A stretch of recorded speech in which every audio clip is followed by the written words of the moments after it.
What's happening, everybody? Thanks for tuning in. You know you're here with Still Nick fans. I'm your man Ron, and that's my brother John. What's going on, my bro? Chilling, chilling, chilling. Um, Thank you for tuning in. This is our post game. It's going to be a little different from what you've seen in the past, but I think you're going to like it. Stay tuned, and we'll be right with you right after this.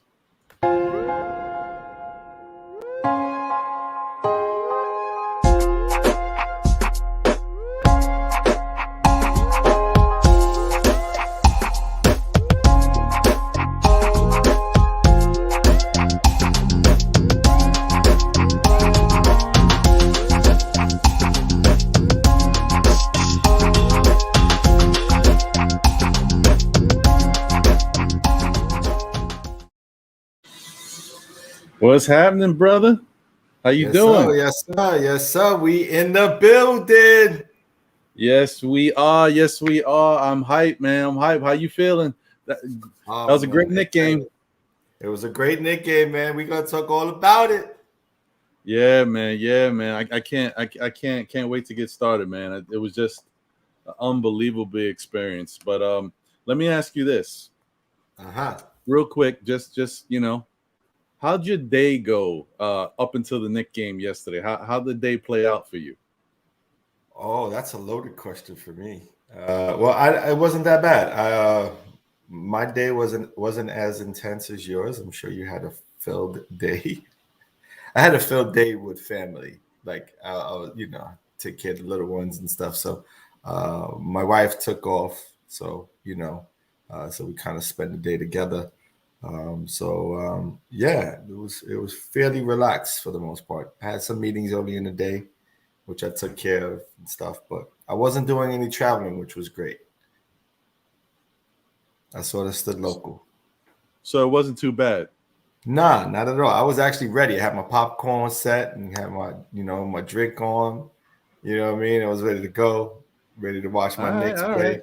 Right. I couldn't be as good. Well, I didn't have it as good as you all because you all were out there in the city enjoying yourself. we had a nice moment. I will admit. My day went a little different. It was a little bit more crazy, a little bit more hectic. I'm sure. I started off. I started off. I went to work, my normal day, but then Simeon Russell and the Nothing But Knicks crew we're going to be doing a live podcast from the Legends Bar right by the Madison Square Garden. So I wish I could have made that, man. Wish I could have made that. It was a real fun experience, man. I said, yeah, I'll definitely, I can make it. I'll see what I can do. So I kind of, left work around 2 something to head over there. And when I got there, man, this is where, see, the reason why we're talking about this is because to understand yesterday's, whole day of events and how it culminates into what turned out to be an incredible game is you got to start from the beginning. When I got out the train at 34th Street, just looking at all the Knick fans around, there was Knick fans already in bars just out there. Yeah, they were just chilling. They was ready. I'm telling you, I felt the vibes all day, and I didn't even hit the city. I was upstate. I was in the boonies, so I didn't step I don't think I stepped foot outside. I think I maybe went out for a quick, grab something from the grocery store and stuff like that, but I didn't do nothing else, man. I was in the crib all day. I was excited. I was going back, looking at some, I was looking back at the last preseason game and just catching some of those highlights again, just to see what that chemistry looked like. And dude, did it serve it well, man. Talk about it. Whoa. Preseason. We talk about preseason? Huh? Yeah, man. It was crazy. Just being around everybody, it was just a dope feeling. Like you could already, if you didn't know what was happening, you already knew something was going on. Just everybody was just, you saw the orange and blue everywhere. It started to give you that vibe. Then I got to Legends Bar, and when I walked in there, even I've never seen those people before. I've never been there before. The people were mad cool. They just, told me go right upstairs. everybody's up there waiting. I'm like, all right, cool. I get up in there, and then everybody's just getting things together and talking about what they feel the game is going to be and how excited they are. They haven't been like excited like this in years. So, I mean, the vibe was just incredible, man. Hey, man, shout outs to the NBK family, man. That's dope, man. Yes, sir. I was looking forward to that open too. I was like excited. I was like, oh, I'm gonna jump in. I'm gonna shout everybody out. I'm gonna say what's up. I'm gonna get into it with anybody who jump in and act crazy. But nah, we had a pretty cordial chat. You know what I mean? So I just wanted to get the crowd hype a little bit. You know what I mean? So I definitely jumped on and just wanted to get the energy right. So I had to say what I said on the chat. Yeah, and they definitely they appreciated you for that. It was cool. Absolutely. Yeah, man. So then it was just one of those things, man. Had to get the show on the road, had to get the podcast going, and which was another part of the experience that was so cool, because now you get to be around fellow content creators, guys you've been watching talk about the Knicks for quite some time, and then you finally get to meet them in person. Yeah, man. That's like the icing on the cake, man. That was great. That was great. I'm sorry. I wish you could have been there. You could have enjoyed yourself. I'm sure I'm going to be able to make one or two of them this year. So I'm looking forward to meeting everybody in person.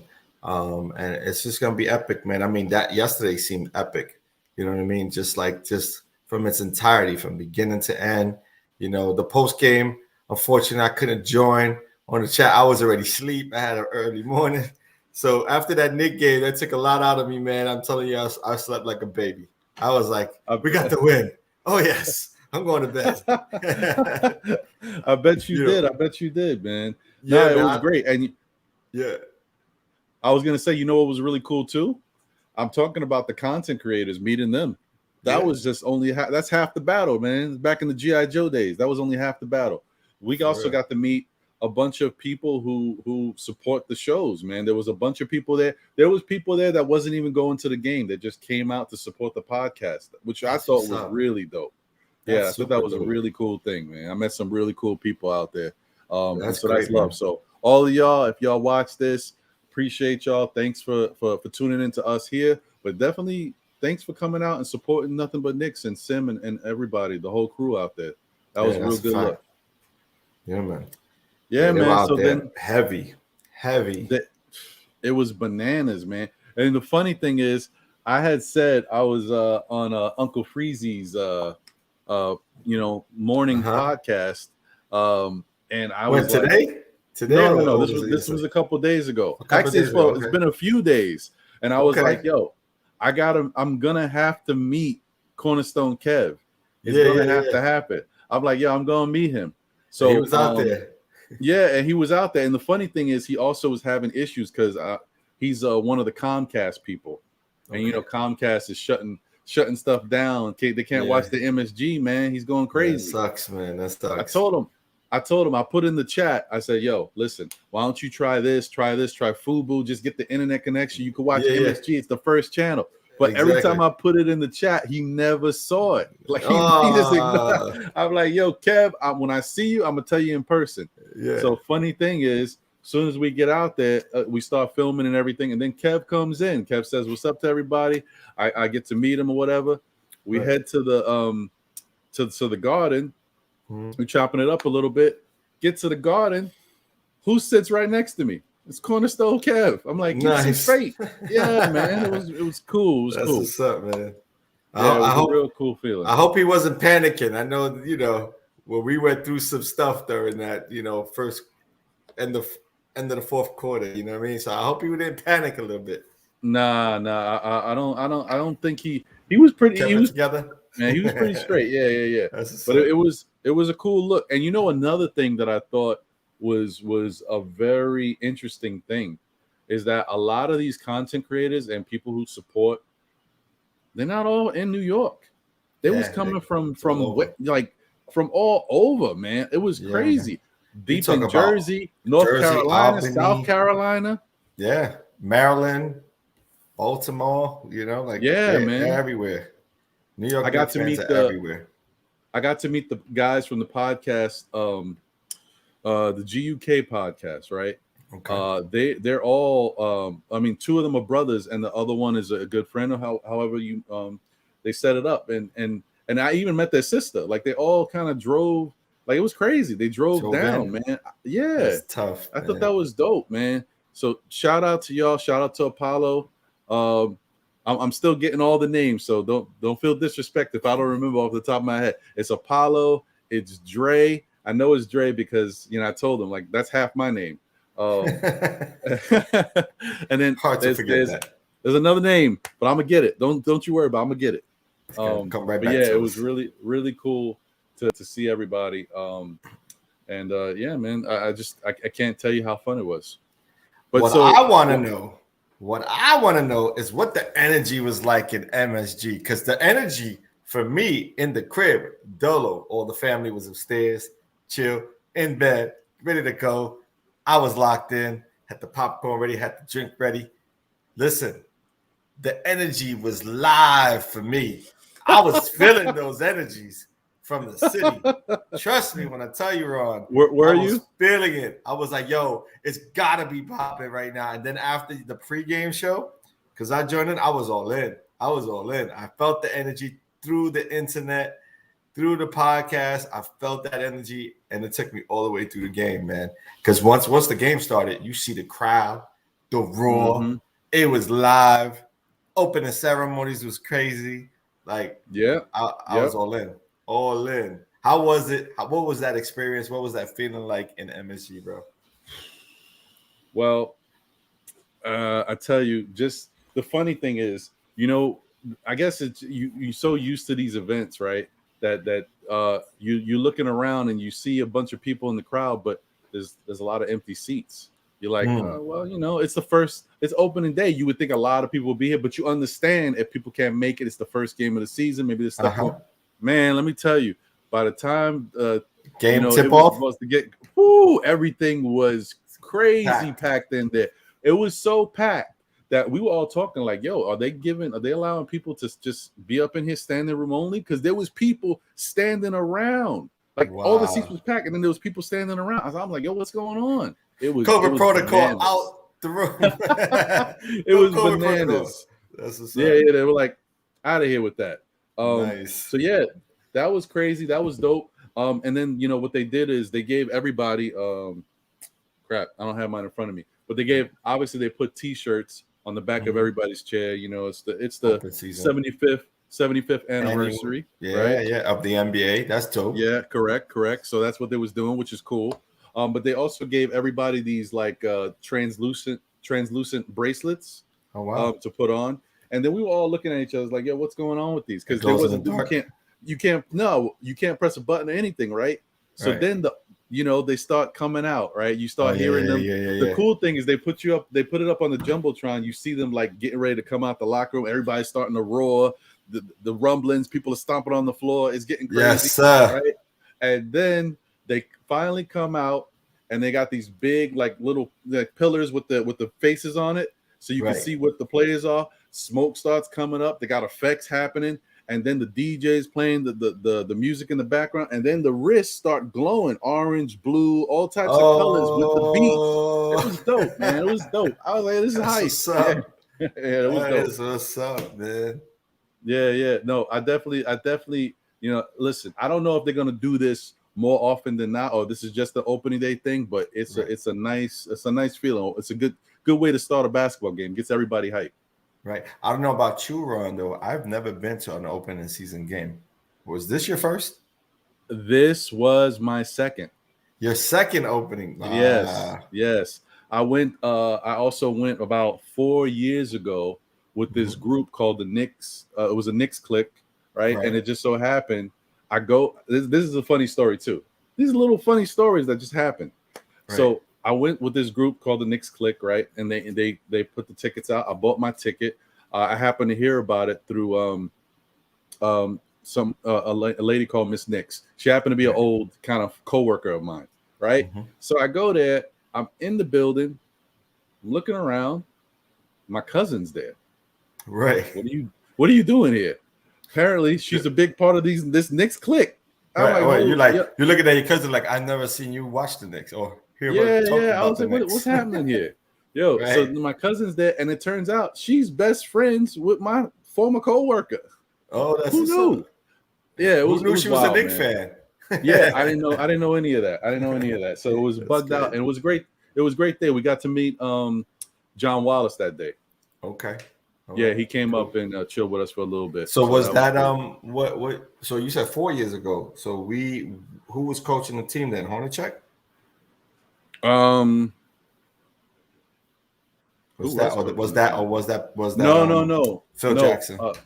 No. Actually, it was a little longer than that because Woodson was coaching. So yeah. Oh, so that was a wait. That was hold on, I'm bugging. Man, that was at least I'm 8 bugging. years. At least we went through a lot of coaching. Remember, we went through all of that. Phil Jackson, Hornacek, right. Fisher, you know what I mean? So that Woodson was right before the Phil Jackson debacle. So. Right. It was a minute. Nice. Quick shout out to the chat. Shout out to Knicks 100. Thanks for jumping in, supporting. Appreciate you, bro.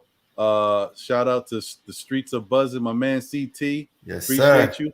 I was on with CT right after work on my way over here for a little bit, so that was cool.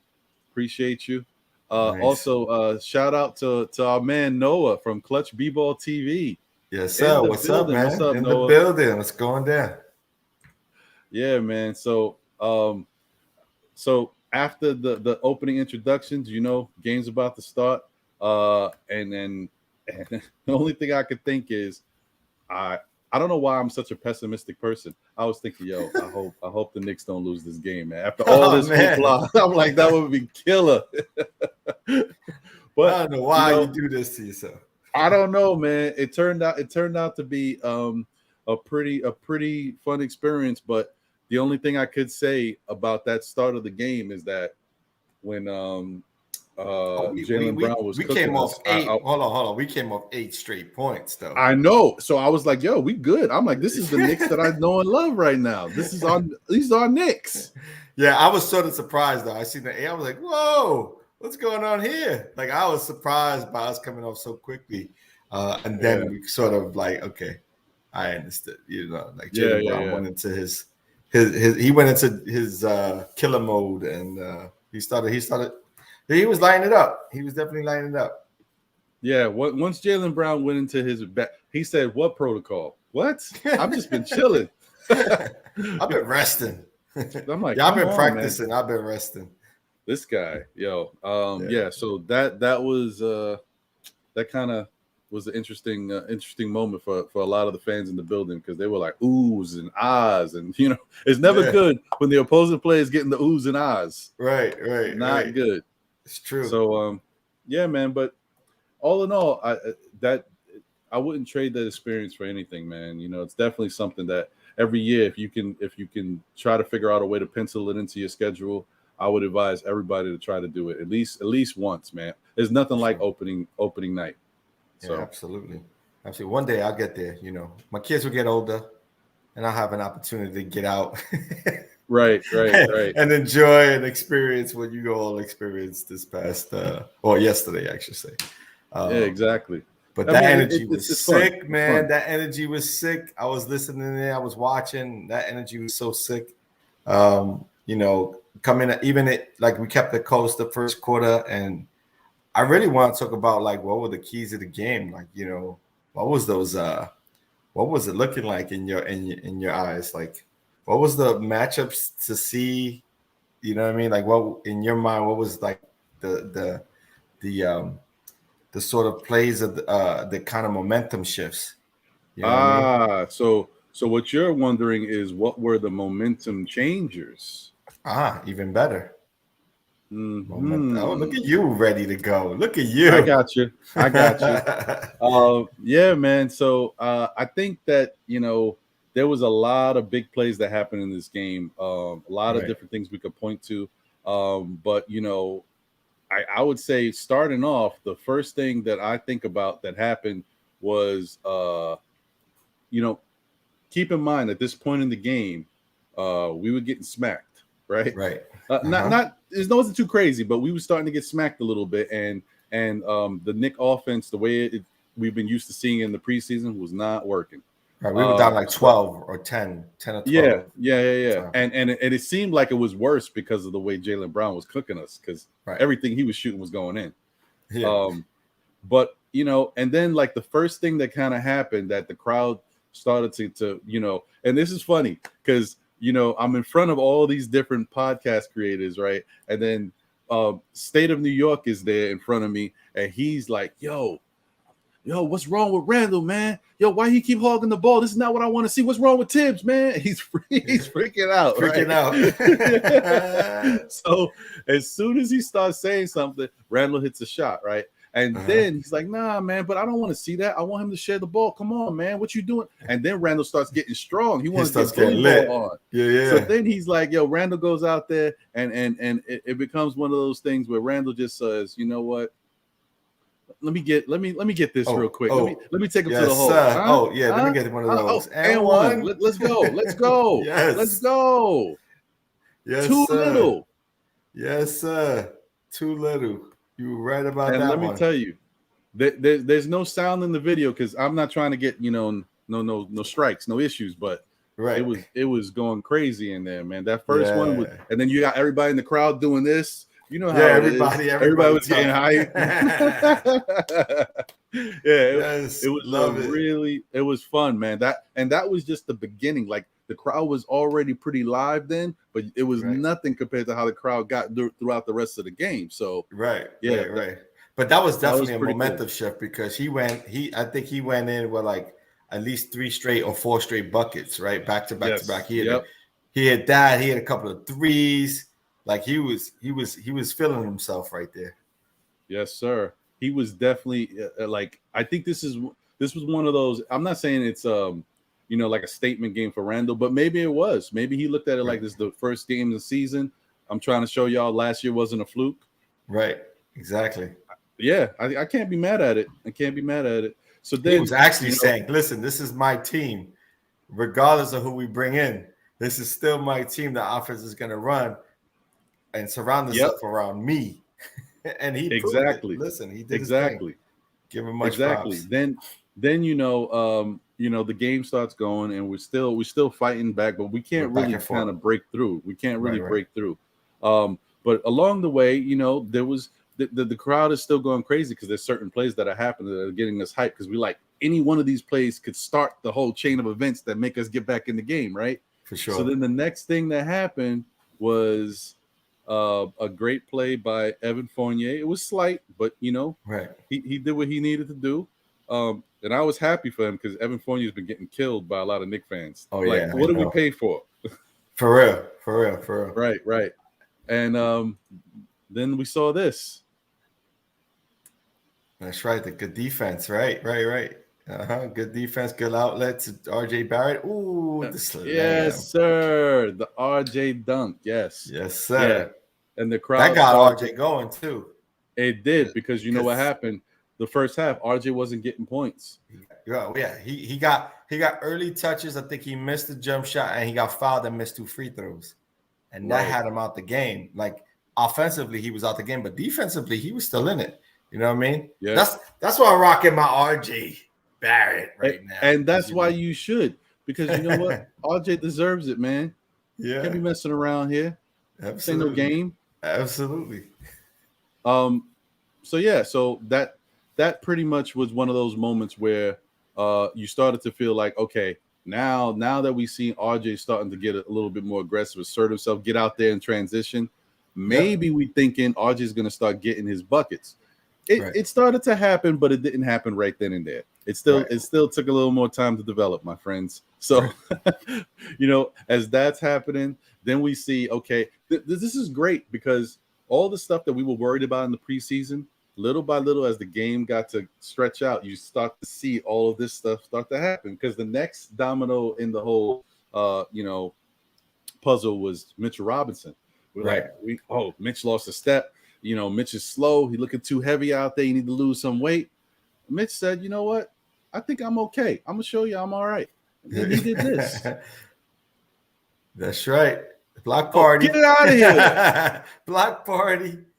Yeah, look at that outlet to Fournier. Oh, nice finish. Fournier nice looking like a savvy veteran. Mad smooth, man. He got in. Yeah. He got in early, although he wasn't like a main component of the offense early on because it was, you know, Randall's took over in the first half.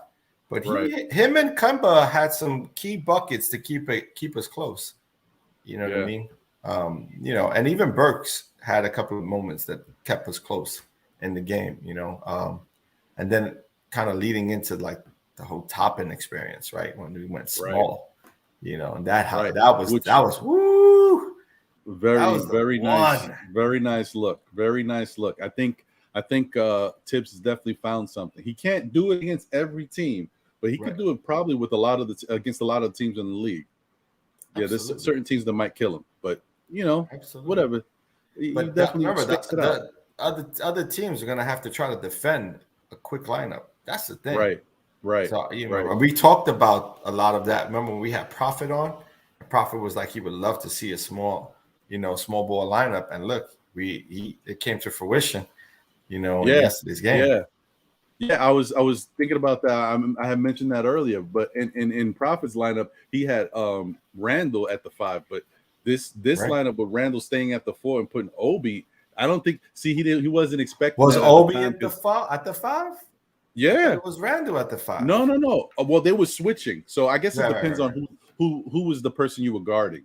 I think that's what it came down to, because I don't think Randall was really guarding Williams. Robert. Yeah, right. Yeah, so it depends on the matchup, but yeah, man, it's a nice lineup because you know Julius he hustles pretty good. He runs up and down the court, but Obi be getting it, man. So I definitely flyer boy. Yeah. I like it. It definitely shows that you know, Knicks can move in transition, which was another problem for us last year too. Yeah, absolutely. We couldn't get no those quick buckets. Scores. No quick buckets. Exactly. You know? Yep. We definitely got them yesterday. So speaking of that, and this, I think, let's look at some highlights. This might have been one of those moments where the small ball lineup was happening. So see what happened here. Take a look. Oh yeah, that was another block. Get it out of Randall at that time. Oh, look at that! Look at that push. Oh man. Oh, and N1.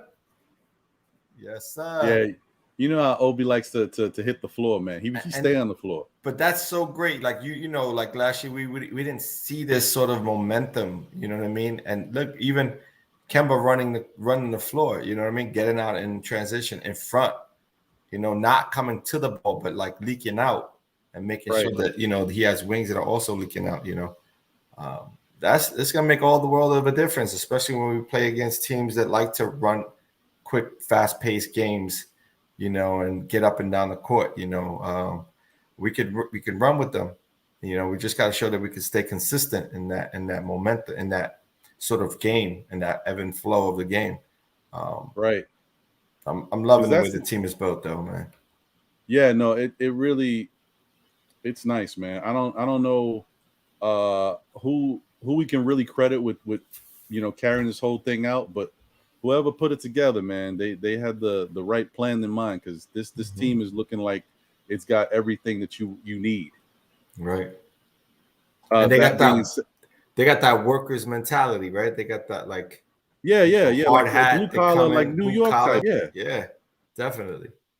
No superstars, but we you know, we got enough star power to get there. You know what I mean? Yep. This might have been, you know, I'm going to show you what I think was, I guess, my biggest moment in a little bit of what happened throughout the game. But really, when you think about it, this might have been the turning point in the game, and where you know, at least we knew that we were back. Right. That was this play right here.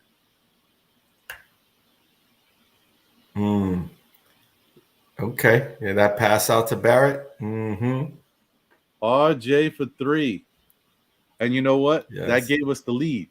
Yeah. And we hadn't led since I think it was 8-0. That was because we was down. We was down for most of the first half. Yeah, that was big, man. I was happy because you know what? I was concerned in the first half. RJ wasn't getting any buckets, and he was doing a lot of things on defense, right? But the shots that he was taking were not good RJ shots. They were bad shots. Like they weren't his flow. His flow, as you can see, we've talked about it already. That little the catch and shoot in the corner, wherever it may be. But as long as he can set himself, catch it, and shoot, it's like 90% of the time it's going in. He's been really good. He's shooting at a high clip there. He got to stay consistent in it throughout the year. And another thing is he has to get going on the free throw line too, you know.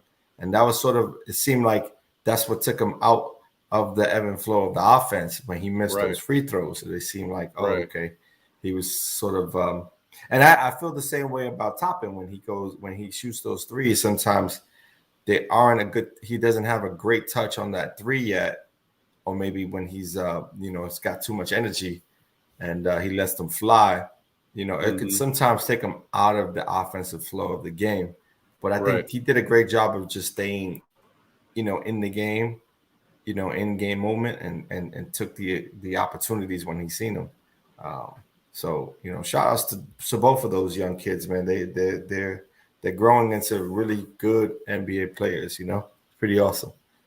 Yes, yeah, they are. No, I like this team, man. The mixture of youth and like the veteran leadership, and then the good thing is like the veteran leadership that we got are like ballers. This is not like Herb Williams, you know what I mean?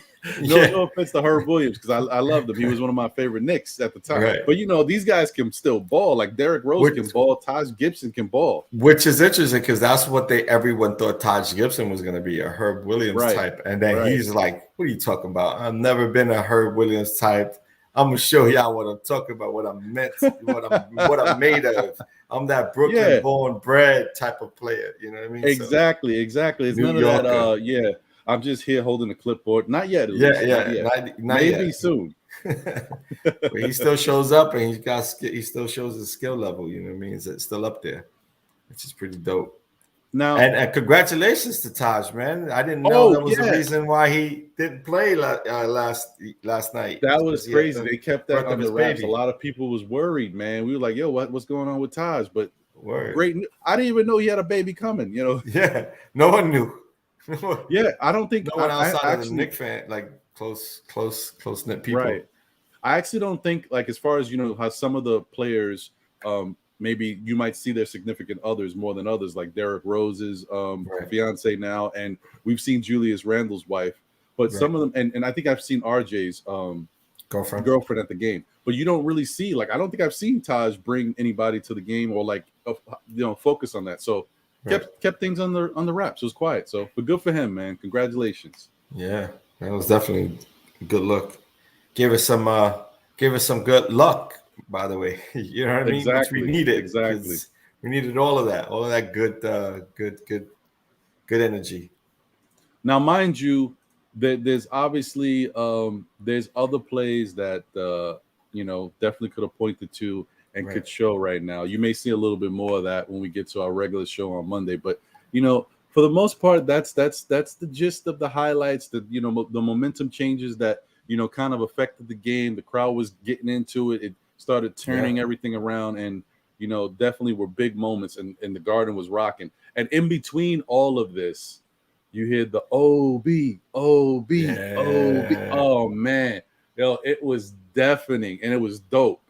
I know the reason why I guess I was so hyped for it too is like I think it's OB season. I've been saying that forever. I love Obi Toppin, but I just thought about it. Could you imagine how Obi feels? This guy is 23, he's 24 years old, and he's on the Garden floor, his home court, and they're chanting his name.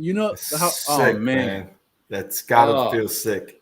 But that just brings you more energy because, like, if you're playing well, you just feel that much more, energy. Right. Like you don't want to stop. You wanted to keep going, So that's great that he's able to experience that, and that's something that also Kemba can, relate to. You know what I mean? And he's gonna want that feeling also. You know what I mean? I was just gonna say that little taste. It makes me feel bad because I really wish Kemba would have got those chances that night, man. He's gonna get his opportunity though. Without a doubt. I think it's coming. It's coming. Yeah. What's funny is that I was on the chat right when we were doing the pregame with MBK, and on the chat I was like, "This got to be Kemba's night." But then I also put, "Don't sleep on Fournier." You know what I mean? And it turned out Fournier, as many people slept on him, really was extremely clutch in the fourth quarter and in overtime. Yes, he was extremely clutch. And one of the biggest pivotal plays for him in his game wasn't necessarily hitting the 3-pointer, in my opinion. What it was, and the momentum changer for me with his game, was taking that charge.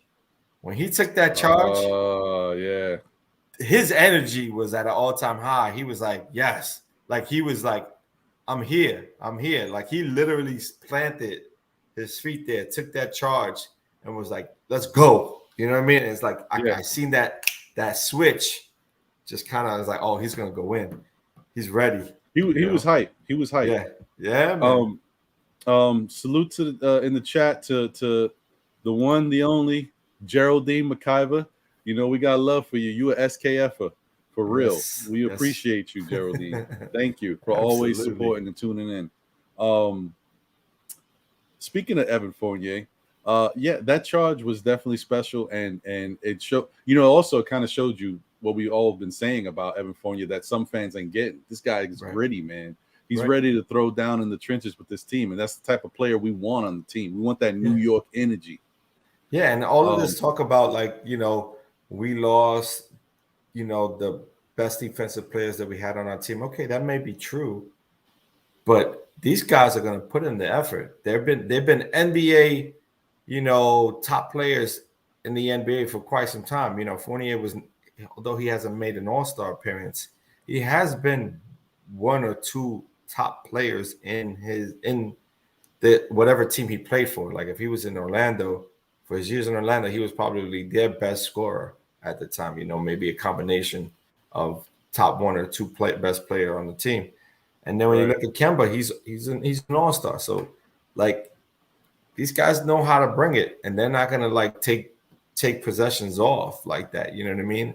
And especially with Tibbs at the helm, who's gonna hold them accountable. Like, I don't see them like falling back to bad habits. I think they're gonna keep good habits, and if they're winded, they're gonna let Tibbs know, or Tibbs will catch it and then pull them out and put somebody else in.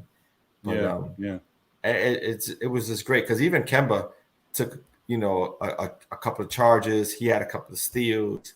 He rebounded the ball really well, by the way.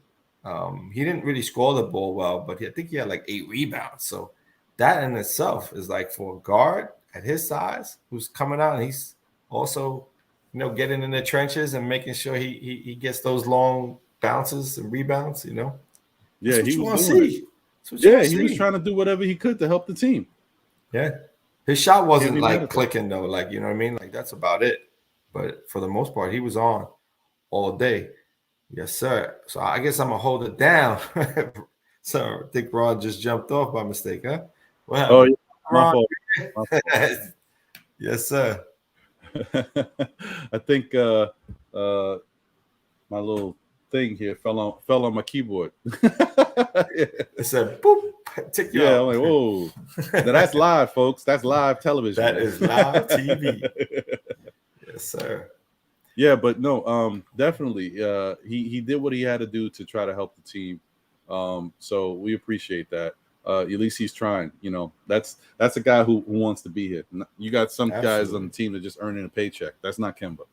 Yeah, I don't think we have any guys like that, though, to be honest with you. Right now, and that's the reason why we're successful right now. Yeah, I think, want to know, right? We are the best team in the league right now. More to go. Yeah. Right now, nobody's better than us. You know what I mean? So. But I think they did a fantastic job of putting together a really, really solid team. So we're gonna have a lot to talk about this entire season, man. We really are. Yeah. No, I agree. What is Scotty P saying in the chat? Scotty P says, "Get Mitch rich before he wants to bag Andrew sneakers." That's a true statement. That's a true statement. That's a fact. That is a fact. But I tell you, I think we're gonna make him a good offer, and with all the sort of endorsement deals you get playing out of New York, I think it's almost a no-brainer. You know what I mean? Tibbs had nothing but great things to say about him in the post game, saying how he expects Mitch to be, around and just building and getting better with, with that team, with our team now. So I could see him being a part of our future. So yeah, that's right. League is on notice. So I'm talking about. Sure. That's right. CT knows, man. Streets are buzzing. That's real. We ain't sneaking up on nobody, that's for sure. And I don't think I wanted to. You know what I mean? As a Knicks fan, I don't want to. I want to be present in people's faces, saying, "Hey, we got a squad. Let's see what your squad can do against our squad." You know what I mean? Exactly. And let's listen, play the game. That's why we play the games. Exactly. And anything can happen. Before we get out of here, I wanna give you one more highlight that I feel like kind of set the tone for everything that was going on. It was big because Knick teams in the past, when they make some crucial mistakes with regards to how they're playing. Blunders? Yeah. Because that's what it was. It was blunders blunder that lasted about 4 minutes. Word. Talk about a momentum shift, right? That was the momentum shift the opposite way. When stuff like that happens, my whole thing is just to talk about it real quick. Anytime the Knicks go to overtime, I'm thinking we lost. That's just how I feel. Like, because if it's like, no, if you're at home, get away from it. That's that. If PTSD. you're at home and the opposing team comes into your home arena and they can take you to overtime, I don't like it, man. I don't like it. I like it. I like it worse when they have the ball with 17 seconds remaining, so they're not up against the shot clock, and it's all and their best player has the ball in his hands, which is surprising to me because Jaylen Brown had it going. I'm surprised they went with Tatum there. Very surprised. Yeah, that to me it shows an inexperienced coach in Ime Udoka. Yeah, you know what I mean. Udoka. Yeah, I think. Listen, man. It's early, and maybe he's just still trying to coddle his star players right now. You know what I mean? He knew he didn't have it though. Like no, he did. Tatum knew he didn't have it.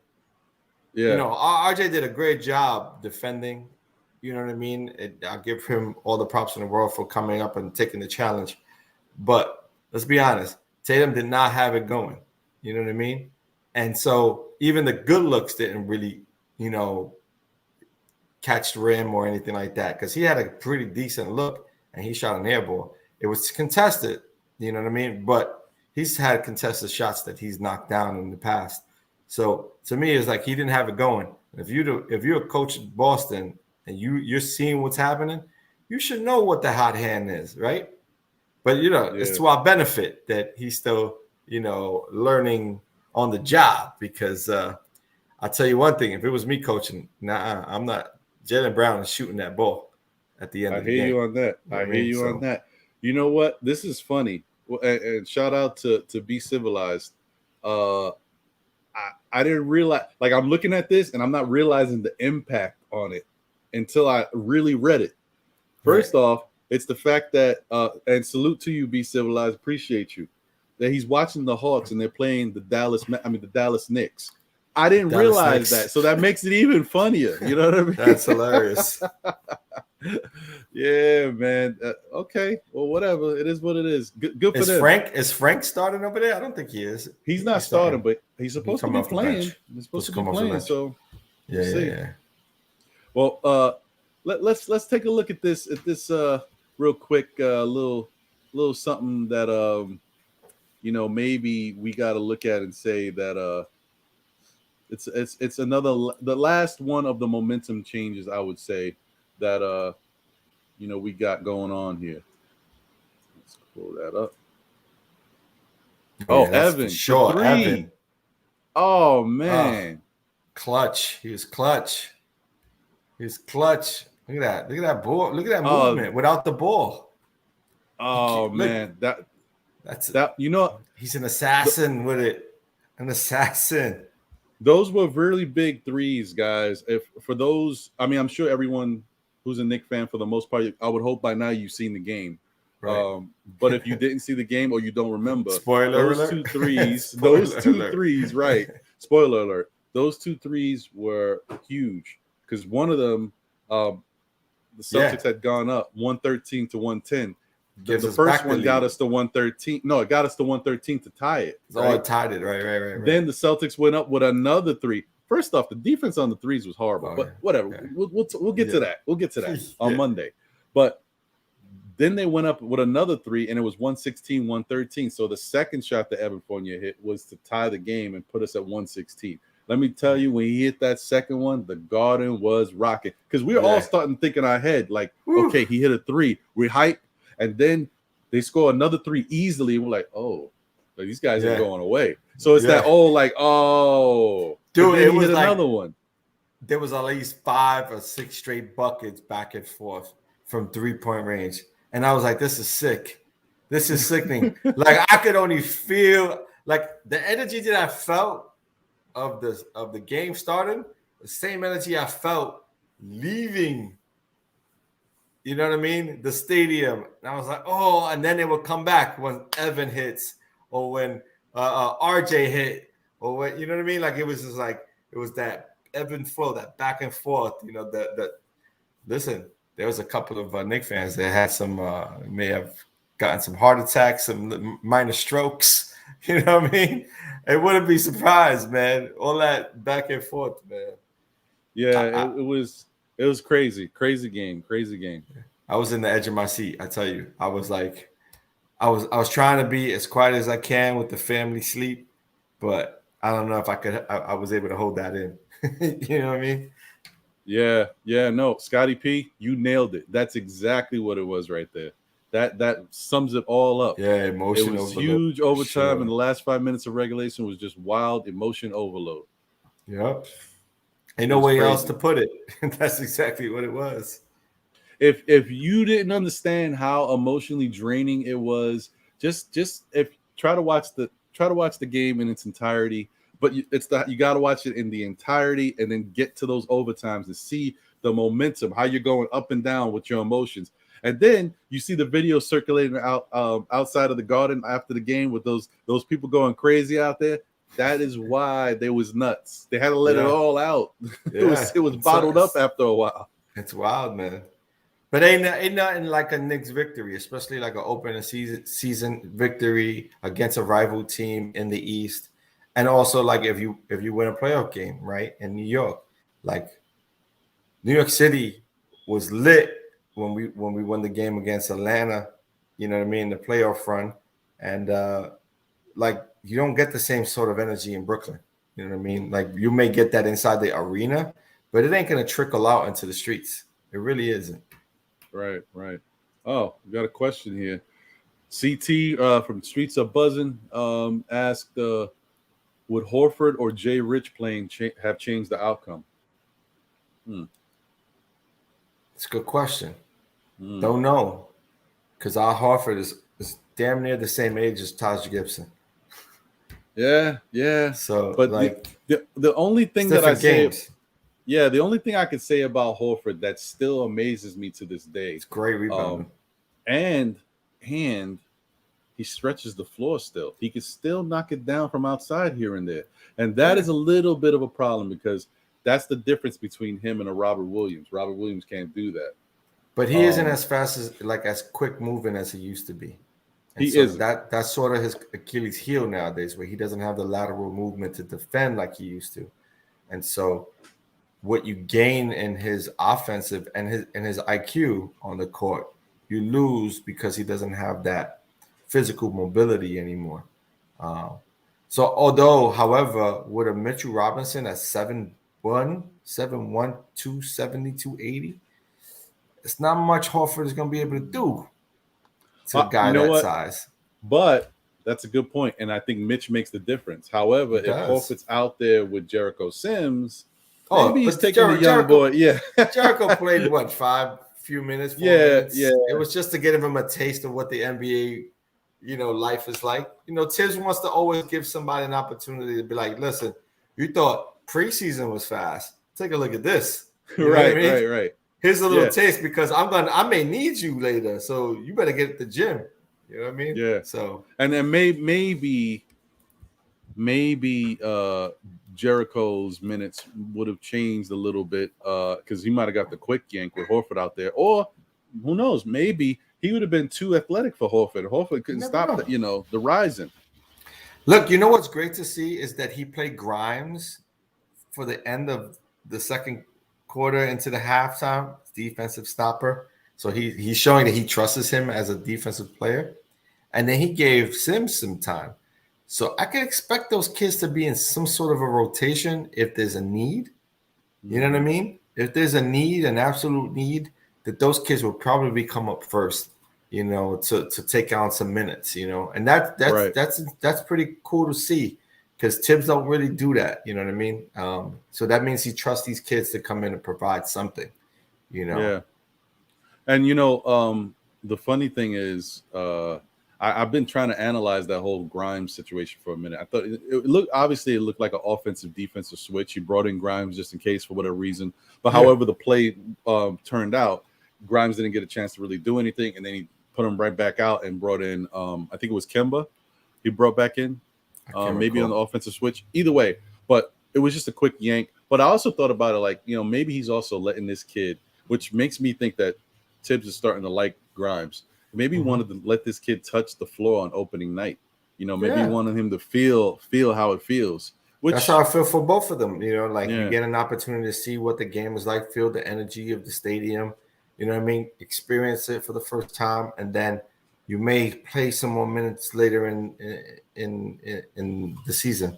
You know, you may get another opportunity to come in and fill a role or fill some minutes up. You know, depending on if there's anybody in foul trouble or, you know, any little nagging injuries or something like that, you know, so I could see it. I see Scotty P put something up there. In regards to this, what he put, if he got that lob dunk, he would have had more minutes. Jericho would have had more minutes. Possibly. I'm going to say he got pulled more because of his defensive lapses, not necessarily because he missed that dunk. However, it was a great pass by Fournier. Right, Fournier just put it right up there. Boop. You know what I mean? And Scotty P, I want to tell you, you're not far off because in the building, that's what a lot of people around me were saying. We was talking about it, and it was like, yo, if he would have caught that dunk, oh man, he's playing more. Falling in love with this dude right here. That's what they said, man. I was I didn't catch that. That's not the way I seen it watching it. You know what I mean? When I seen it, it was like it was a good play. He missed the dunk, but that dunk, you know, it was contested. And then he missed one free throw, hit the other. You know what I mean? So, you know, I think it was defensively, he wasn't where he needed to be in certain spots. I think you probably couldn't have seen it when you were in the Garden, but from home, you would notice it a lot more. Well, like there were some defensive lapses where he kind of gave open lane to you know, Jaylen Brown and a few others that they were, you know, Schroeder was one of them too, who got some easy looks at the basket. And I just wanted to comment on the Jay Rich part of your question, CT. I don't know, man. Like Jay Rich he's not what I expect him to be. So, and quite honestly, I don't know if he would have made much of a difference because them Celtics was shooting the rock pretty well. Everybody who was left open for three, it feels like if you leave anybody open for three on the Celtic team, they're gonna hit it because that's what it felt like in the building. They got a nice player. What's that young kid? A 2-year player. Langford. Langford. Oh, yeah. He's a solid player. Langford. He was knocking him down. Langford's one of those guys who, like, you know how it is in college. If y'all don't really know, some people who may not know, it's something funky when you think about players that come from college basketball that, you know, people talk about, hey, this guy's got really good game. When they say stuff like that, that's not telling you the whole story. These guys be like leading the nation in scoring, and you know they be doing a lot of stuff. Well, everyone in the NBA was a lead at one point, right? It's just the NBA game is that crazy, right? They say no. What is it? What does NBA stand for the players? No. What is? I forget what they term it as. No bums allowed. No bums allowed, or it's something along those lines. Like it's not meant for kids. You know what I mean? So, yeah, man. I thought that was that was an interesting take on Sims. I heard that, but I didn't really see, not on Tibbs, on Sims with the dunk. But I didn't catch that. I think Tibbs wanted more defense, to play a role a lot better. And I think he went to Mitch right after that. Yeah, he did. He did some more size. R&B had only 3 points tonight for the Dallas Knicks. Shot 1 for 4 from the field and was -6 on the floor. Sound familiar? Yeah, we know that well. We know that well. I like how you coined them R&B. That's dope. I might steal that, B. I'm just saying. That's funny. All right, let's see what else we got here. So R&B new single flop. Yeah. And we already talked about Scotty. Jaylen Brown missed dunk play of the game. That was big. Those were legs. That was big. Those are legs gone. There was like almost what they played 48 minutes or something like that. It was like something ridiculous. Yeah, no, and we could be happy. We can be happy for that. Absolutely. It affected them too, not just us, because we was dying. Julius was spent. I'm telling you, once Jaylen Brown got that steal, I was like, man. And then all of a sudden he missed it. I was like, yes, the gods, NBA gods are with us. Because it was like, wow, because Julius was like spent. And he didn't even get a chance to even get turned back and try to get back on defense. 5 blocks. He's 6'9". Are we talking about Langford, Knicks 100? I think you are. About his 5 blocks. Yeah. Wasn't that his thing? Pat. What's his name? The center. Was it Robert Williams? Robert Williams. No, Williams was the one who was shooting the threes. What was the other kid's name? No. Williams wasn't shooting. Williams was hitting his free throws. The other kid was hitting the threes. I get them mixed up. Shoot. I thought his last name was Williams. Salute Josh, aka Uncle Fulio, in the building. What's up, B? Yeah, man. Fournier turned up in that OT, made up for that bad defensive play at the end of regulation. Yeah.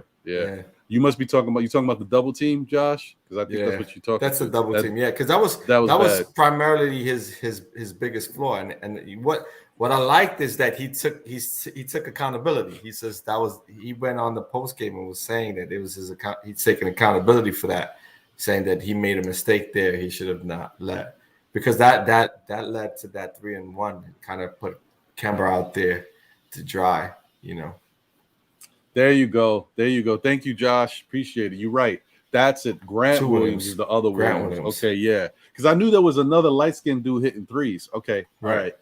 Yeah. So it was a Williams. I wasn't wrong. Grant Williams was hitting the threes, yeah.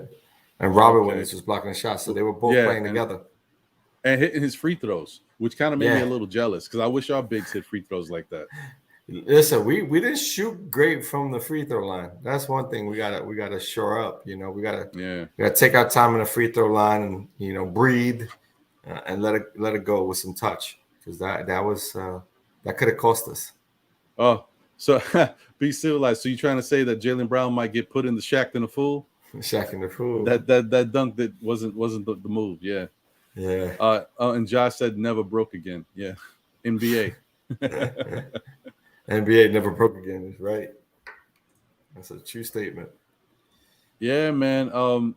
It just it's one of those things where no boys allowed. That's the one. That's what it is. No boys allowed. Okay. No boys allowed. Right. I was in my own head there. But yeah, man, that's why it's the elite. It's the elite of the elite, Best of the best come play in the NBA. Yeah. Listen, it was a great game, and we'll kind of dive into it a little bit more on Monday as we get into our recap of the Orlando game on Friday and the other Orlando game that's taking place on Sunday. Yeah, we got back-to-backs in Orlando, right? Hopefully. Right. For those we have one in Orlando and one in New York. Yeah, one in Orlando, one in Friday Orlando, and Sunday in New York. Yeah. For those who may not know, if you've never tuned into our show before, our show is a little different from some of the other podcasts you may watch and love.